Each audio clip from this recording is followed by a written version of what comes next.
आज हम बात करेंगे वाटर की यूनिक प्रॉपर्टी पर, ठीक है ना। Unique property of water. तो the unique property of water are due to the hydrogen bond present in it. Water में जो वाटर की जो यूनिक प्रॉपर्टी है उसका कारण है उसके अंदर present hydrogen bond. We will now learn some of the physical property of water. Water की कुछ फिजिकल प्रॉपर्टी देखेंगे और रिलेट करेंगे उसको कि उसके यूजफुलनेस फॉर सपोर्टिंग लाइफ, कि कैसे कैसे इसकी जो यूजफुल प्रॉपर्टी है वो लाइफ को कैसे सपोर्ट करती है, इसकी जो यूनिक प्रॉपर्टी है वो लाइफ को कैसे सपोर्ट कर रही है। एक सेकंड, चलो ऊपर। हाँ, तो वाटर की पहले हम मेल्टिंग पॉइंट देखते हैं, ठीक है। वाटर की मेल्टिंग पॉइंट जो 0 डिग्री सेल्सियस होती है, ठीक है ना। बॉइलिंग पॉइंट होती है वाटर की 100 डिग्री सेल्सियस, ये याद रहनी चाहिए, ठीक है ना। हीट ऑफ वेपोराइजेशन वाटर का होता है 2260 joule per gram. Dielectric constant water का हाई होता है, वो कितना होता है 78.5 25 डिग्री सेल्सियस पे। डेंसिटी वाटर की मैक्सिमम होती है कितनी 999.97 around 1000 kg per metre cube at 4 degree Celsius. Water की डेंसिटी मैक्सिमम होती है 4 डिग्री सेल्सियस पे, ठीक है ना। स्पेसिफिक हीट कैपेसिटी वाटर की 1 होती है।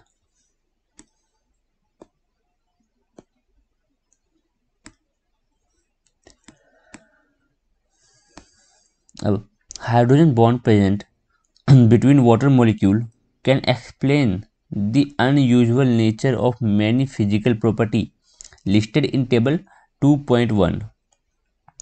Let us discuss them one by one. पहला देखते हैं melting point. Unless a significant proportion of hydrogen bonds are broken, the crystal structure of ice cannot be destabilized. बोल रहे हैं कि वाटर का एक significant proportion of hydrogen bond टूट जाता है, ठीक है ना। वाटर में सारे वाटर जो बॉन्ड बनाता है, हाइड्रोजन बॉन्ड बना रहा है 4, तो हमेशा ऐसे नहीं कि सारे वाटर मोलिक्यूल बॉन्ड बना के ही रखे हैं, वो तो बॉन्ड टूटते रहते बनते रहते टूटते रहते बनते रहते हैं। बहुत एक प्रोपोर्शन होता है जिसमें एक प्रोपोर्शन ऐसा होता है जिसका हाइड्रोजन बॉन्ड टूट गया होता है, ठीक है ना। बट इससे वाटर का क्रिस्टल स्ट्रक्चर जो है, आइस का जो क्रिस्टल स्ट्रक्चर है वो डिस्टेबलाइज नहीं हो जाएगा, ठीक है ना। The thermal energy required to do so accounts for the melting point. उस क्रिस्टल स्ट्रक्चर को अगर डिस्टेबलाइज कर मतलब कि अगर उसको ख़त्म करना है, डिस्टेबलाइज करना है, तो हमें क्या करना पड़ेगा, हमें रिक्वायर होगी थर्मल एनर्जी की। अगर उस स्ट्रक्चर को हमें तोड़ना है तो हम एक्स्ट्रा थर्मल एनर्जी देंगे, क्योंकि वाटर एक हाइड्रोजन बॉन्ड बना के रखा है, वाटर हाइड्रोजन बॉन्ड बना के रखा है, वो हाइड्रोजन बॉन्ड मानते टूटता रहता है, एक significant proportion of hydrogen bond टूट गया होता है, बट वो फॉर्म भी हो रहा होता है एट द टाइम, वो फॉर्म भी हो रहा होता है, टूट भी रहा होता है, फॉर्म भी हो रहा होता है, टूट भी रहा होता है, ठीक है ना। तो उससे फर्क नहीं पड़ेगा कि उसके जो क्रिस्टल स्ट्रक्चर है वो डिस्टेबलाइज हो जाएगा ना, वो डिपेंड, उसके लिए हमें बाहर से थर्मल एनर्जी प्रोवाइड करनी पड़ेगी, जिसे हम बोलेंगे melting point. Melting of ice is a spontaneous process. Ice का मेल्टिंग एक स्पॉन्टेनियस प्रोसेस है।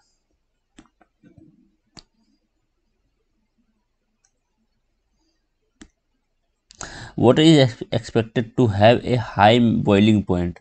This is supported by the high heat of vaporization. Water को वेपर में कन्वर्ट करने के लिए हीट ज़्यादा देनी पड़ती है, इसलिए वाटर का हीट ऑफ वेपोराइजेशन ज़्यादा है, उसका बॉइलिंग पॉइंट भी ज़्यादा है। That provide a direct measure for the energy required to overcome the attractive force between water molecule, कि वाटर मोलिक्यूल के बीच का अट्रैक्टिव फोर्स को तोड़ना है, ठीक है।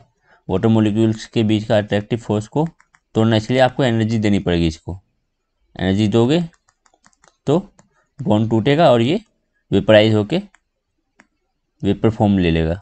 अभी तो लिक्विड फॉर्म में सारे अट्रैक्ट करके रखे हैं एक दूसरे को, जैसे से आप इसको एनर्जी दोगे, ठीक है, एनर्जी रिक्वायर है इसको, अगर वेपराइज करना है तो एनर्जी दोगे, ये इनका अट्रैक्शन वीक होगा, इनका अट्रैक्शन टूटेगा और ये वेपर फेज में चले जाएंगे। Many higher organisms lose excess body heat by heat of vaporization of sweat. कि बहुत सारे ऑर्गेनिज्म ऐसे होते हैं जिनकी बॉडी जो अपनी बॉडी हीट को एक्सेस बॉडी हीट, मान लो बॉडी हीट ज़्यादा हो गई है, बॉडी में हीट कंटेंट ज़्यादा हो गया है, तो हमें उसको कम करना है।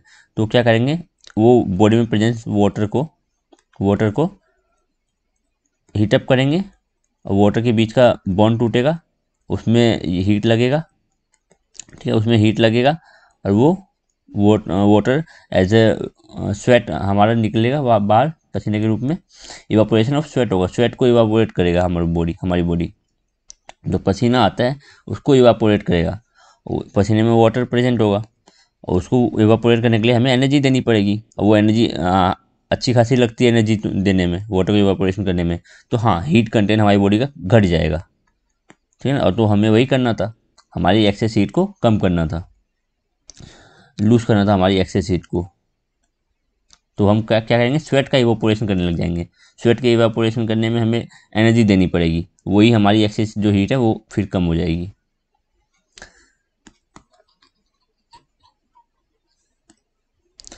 The dielectric constant of water makes it an effective solvent, ठीक है, for dissolving polar and charge molecule. जो डाइलेक्ट्रिक कांस्टेंट है वाटर का वो काफ़ी हाई होता है, जो इफेक्टिवली उसको एक इफेक्टिव सॉल्वेंट बनाता है, जो इसको एक अच्छा सॉल्वेंट बनाता है। अच्छा solvent, water is a good solvent, ठीक है ना। अगर क्वेश्चन आया कि water is a good solvent, why, ठीक है ना, क्या कारण है कि वाटर को हम एक अच्छा सॉल्वेंट बोला जाता है, क्यों, क्योंकि इसका डाइलेक्ट्रिक कांस्टेंट अच्छा खासा है, ठीक है, डाइलेक्ट्रिक कांस्टेंट इसका हाई है, जो इसका हेल्प करता है डिजोल्व करने के लिए, डिजोल्व करने में, कि किसको डिजोल्व करने में, पोलर सब्सटेंस को। हम जानते हैं वाटर में पोलर सब्सटेंस डिजोल्व होते हैं, नॉन पोलर नहीं होंगे, क्योंकि वाटर एक पोलर मॉलिक्यूल है। पोलर सब्सटेंस को डिजोल्व करने में हेल्प करता है, चार्ज मॉलिक्यूल को डिजोल्व करने में हेल्प करता है, इसलिए इसका डाइलेक्ट्रिक कांस्टेंट ज़्यादा होता है, जो इसको एक अच्छा सॉल्वेंट बनाता है। Charge molecule like amino acid and amino acid, जो लाइसिन होता है, lysine is a charge amino acid. Lysine हो गया, आर्जिनिन हो गया, हिस्टीडीन हो गया, ये सारे चार्ज मॉलिक्यूल हैं, ठीक। Polar molecule such as sugar polar molecule है। It dissolves these compounds by reducing their electrostatics attraction, ठीक है ना। हमने पहले भी बात किया था कल की क्लास में कि हाँ, ये वाटर कैसे डिजोल्व करता है किसी कंपाउंड को, किसी पोलर कंपाउंड को, या तो किसी आयनिक कंपाउंड को कैसे डिजोल्व करता है ये चार्ज मॉलिक्यूल को। तो मॉलिक्यूल्स के बीच के आयोनिक अट्रैक्शन को, मॉलिक्यूल्स के बीच के आयोनिक अट्रैक्शन को ये वीक करता है, ठीक है ना, इलेक्ट्रोस्टैटिक अट्रैक्शन को ये वीक करता है और हाइड्रोजन बॉम्ब फॉर्म करता है। On the other hand, non polar substance tends two cluster together in the presence of water. हमें पता है, कल बात किया था हमने। अब water has the maximum density at 4 degree Celsius. Water की डेंसिटी मैक्सिमम होती है 4 डिग्री सेल्सियस पे, ठीक है ना। आइस की डेंसिटी, एक सेकेंड, वाटर जब आइस होता है कब होगा ये, 0 डिग्री सेल्सियस पे, ठीक है ना, 0 डिग्री सेल्सियस से पहले भी आइस होगा, ठीक। तो हम बात करेंगे ये जब ये आइस होगा तब इसकी डेंसिटी मैक्सिमम नहीं होगी, इसकी डेंसिटी मैक्सिमम होगी जब ये लिक्विड स्टेट में होगा, और कब, 4 डिग्री सेल्सियस पे। When it freezes it is less dense, जब ये फ्रीज हो जाता है ये लेस डेंस होता है कंपेयर टू वाटर। वाटर की डेंसिटी, लिक्विड वाटर की डेंसिटी ज़्यादा होता है कंपेयर टू सॉलिड फॉर्म, इसलिए जो बर्फ़ होती है वो वाटर के ऊपर की तरफ फ्लोट करता है, क्योंकि जो जिसकी डेंसिटी कम होती है वो ऊपर फ्लोट करेगा। This advantages for the survival of aquatic organism, ये बहुत बड़ा रोल प्ले करता है एक्वेटिक ऑर्गेनिज्म के सर्वाइवल में। कैसे, अगर मानो लेक है, कोई लेक है, लेक पे क्या हुआ, ठंडी का मौसम में लेक की ऊपर वाली जो वाटर है, जो एयर के कांटेक्ट में, जो आउटर मोस्ट इन्वायरमेंट के कांटेक्ट में है, तो इन्वायरमेंट ठंडा है तो ये इस वाटर को भी ठंडा कर देगा, जिसकी वजह से ये फ्रीज हो जाएगा, ठीक है ना, ऊपर की लेयर फ्रीज हो जाएगी। बट जैसे ये फ्रीज हो जाएगी, ये लेयर ऊपर तैरने लग जाएगी, नीचे नहीं जाएगी। फ्रीज होके वो नीचे नहीं चला जाएगा। अगर होता है कि हाँ वाटर फ्रीज हो रहा है, नीचे चला जा रहा है, फ्रीज होके वाटर नीचे जा के बैठता जा रहा है, तब तो पूरा लेक ही फ्रीज हो जाता है, पूरा लेक, ठीक है ना, लेक का एक एक मोलिक्यूल फ्रीज हो जाता। बट ऐसा नहीं होता। वाटर लेक में जैसे ही फ्रीज वाटर फ्रीज करने लग जाता है, तो वो वाटर ऊपर ही तैरने लग जाता है और ऊपर एक लेयर बन जाती है वाटर की, ठीक है ना, ऊपर एक बर्फ़ की लेयर बन जाती है जो इंसुलेशन प्रोवाइड करती है, जो फर्दर अंदर और बाहर बाहर से हीट कोई अंदर नहीं जाएगा, ना ही अंदर से कोई हीट बाहर निकलेगा, ठीक है ना। तो ये इंसुलेशन बन जाता है। फर्दर आप अंदर के वाटर कंटेंट को फ्रीज नहीं कर सकते। इंसुलेटर के फॉर्म में इंसुलेटर की तरह बिहेव करने लग जाता है ये first layer. When water freezes in pond, ice floats on the surface and life still continues in the liquid water under beneath underneath. Water के अंदर अभी भी लाइफ मेंटेन रहती है नीचे, ठीक है ना, beneath the water.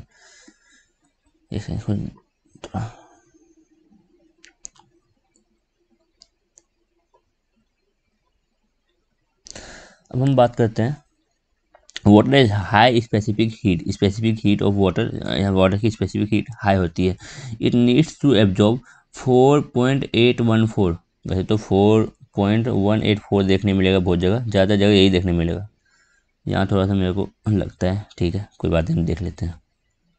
4.814 joule of heat in order to raise the temperature of 1 gram of hydrogen 1 gram of water by 1 degree Celsius। क्या है specific heat? Specific heat is the heat content which is which is need to raise the temperature of 1 gram by 1 degree Celsius। किसी भी एक second,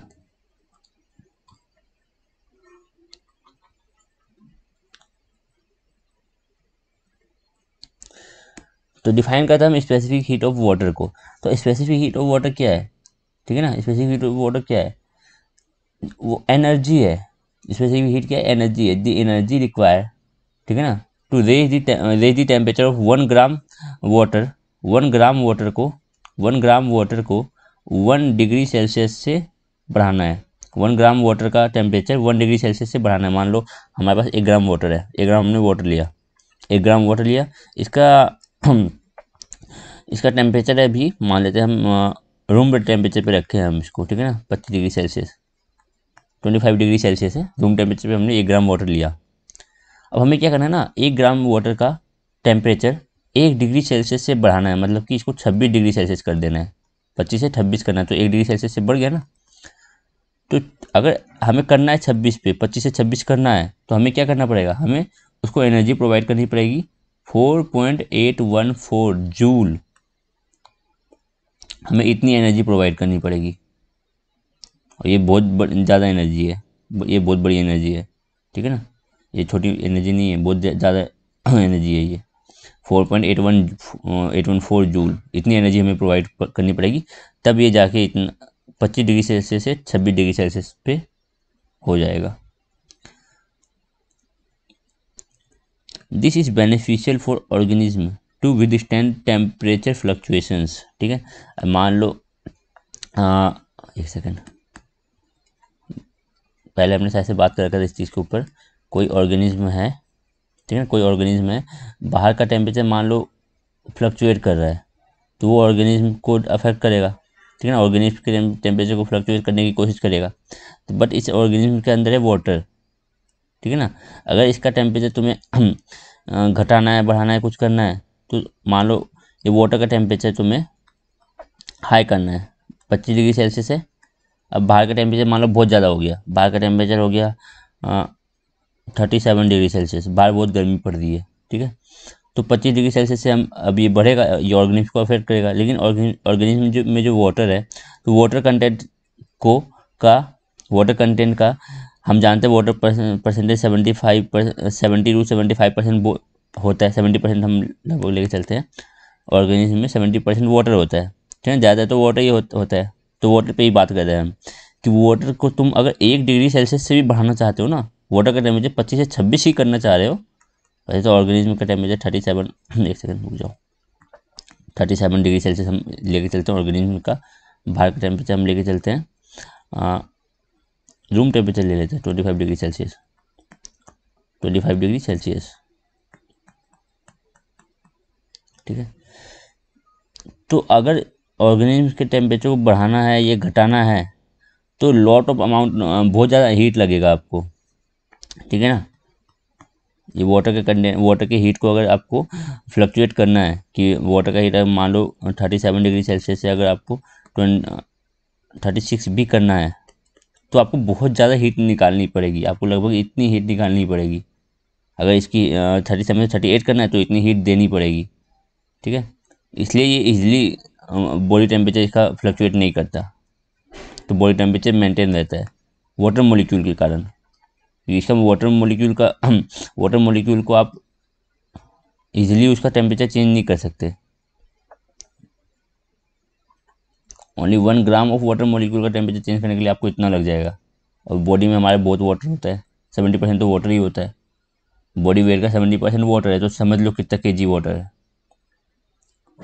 अगर कोई 100 kg का है तो डायरेक्ट मान लो उसका 70 kg तो उसका वाटर है उसके शरीर में।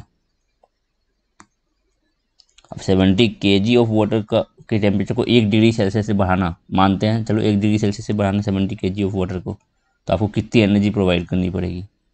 1 ग्राम के लिए इतनी करनी पड़ रही है। तो अगर आपको 1 kg की करनी है तो 4814 इतनी 1 kg के लिए, 70 kg के लिए मल्टीप्लाई कर लेना। तो इतनी ज़्यादा एनर्जी, वो बढ़ेगा कितना टेम्परेचर? 1 डिग्री सेल्सियस से बढ़ेगा, ओनली 1 डिग्री सेल्सियस से बढ़ेगा, ठीक है ना। फीवर वीवर के समय पे चलो मानते हैं हो जाता है, 1 डिग्री सेल्सियस से आधा डिग्री सेल्सियस बढ़ जाता है, लेकिन उतनी चेंज इफेक्टिव चेंज करना कि बॉडी टेम्परेचर 30 डिग्री सेल्सियस से तुम 25 करना चाहोगे, 37 से तुम 45 करना चाहोगे, ठीक है ना, अराउंड तुम 42 भी करना चाहोगे, तो बहुत मुश्किल हो जाएगा ये चीज़ें। तो वाटर बहुत बड़ा रोल प्ले करता है बॉडी टेम्परेचर को मेंटेन करने में। इसलिए ऑर्गेनिज्म में, और ऐसे ऑर्गेनिज्म जो जिसकी बॉडी टेम्परेचर कांस्टेंट रहती है, तो उनके लिए बहुत फ़ायदेमंद होता है वाटर की ये प्रॉपर्टी, वाटर की स्पेसिफिक हीट इज़ हाई। अब थोड़ी क्वेश्चन आंसर पे देख लेते हैं। Ice float on the surface of water, it is liquid water से लेस डेंस होता है, less dense then liquid water. What is a good solvent for polar or ionic compound due to its water polar compound or ionic compound? What is a good solvent for polar और ionic compound?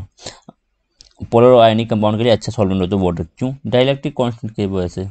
Dielectric constant इसका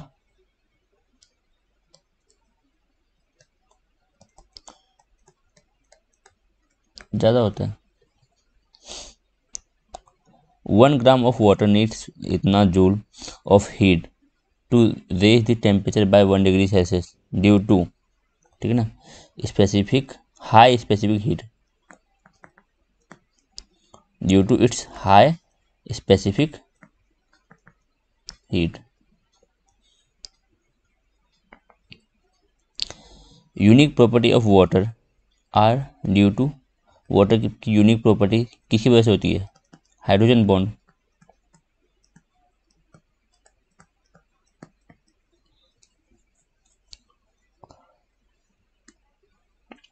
ionization of water हम अगले lecture में देखते हैं, ठीक। आज के लेक्चर को हम 20 मिनट का ही रखते हैं।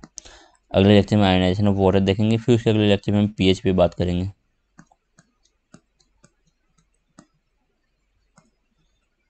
एक बार हमें इतना देखना था, वाटर की unique property. Melting point water का 0 डिग्री सेल्सियस है, बॉइलिंग पॉइंट वाटर का 100 डिग्री सेल्सियस, ये याद रहना चाहिए। हीट ऑफ वेपराइजेशन, ठीक है, 2260। वाटर को अगर वेपराइज करना है तो इतना जूल देना पड़ेगा पर ग्राम के लिए। पर ग्राम 1 ग्राम वाटर को अगर वेपराइज करना है तो तुम्हें 2260 इतना हीट देना पड़ेगा, तो वो जो कि बहुत ज़्यादा है। डाइलेक्ट्रिक कांस्टेंट वाटर का 78.5 कब 25 डिग्री सेल्सियस पे।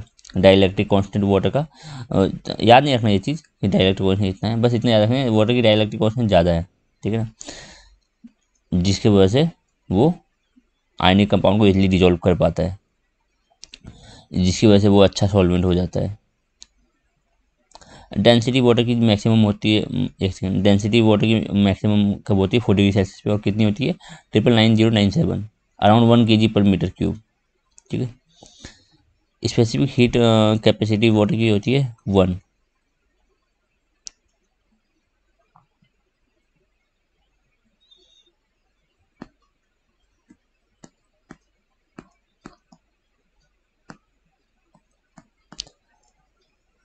ठीक है, फिर अगले क्लास में हम बात करेंगे किस चीज़ के ऊपर, आयोनाइजेशन ऑफ वाटर के ऊपर। अभी हम इस क्लास को यहीं पे एंड अप करते हैं। Thank you.